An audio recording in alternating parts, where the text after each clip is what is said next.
We have talked about what game mechanics are, how to design them, why defining feedback is important, and before continuing, we need to discuss something that will help you immensely in mechanics design. The Human Processor Model by Stuart Card, Thomas Morin, and Alan Newell.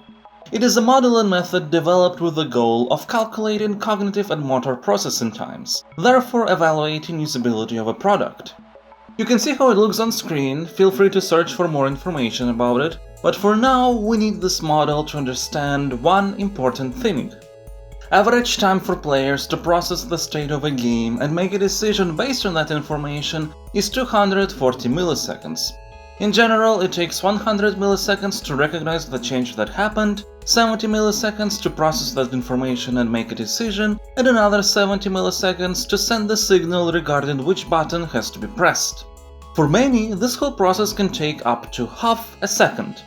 And even more if we consider things like eye movement, as we focus on different parts of the screen that can take anywhere from 70 to 700 milliseconds. But that's not all, as at the end we need to add the time it takes to actually move your finger to the required button and press it. All this is important because games are full of players' input. When we defined the life of a mechanic, we said that this first main step, input, can be either caused by systems working to meet certain conditions within themselves, or players interacting and pressing buttons. Well, we actually need to add one more point here: information processing. Players actually realizing what is going on as the result of the respective inputs and making decisions.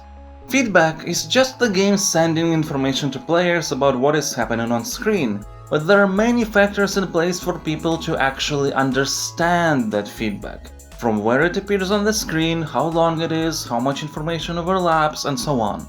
This is why I wanted to talk about the Human Processor Model, to show that it takes time for us to actually get what is happening.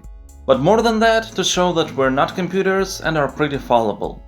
Keeping this cognitive model in mind is important for two reasons. First, it will help you greatly in designing mechanics that actually feel comfortable to interact with.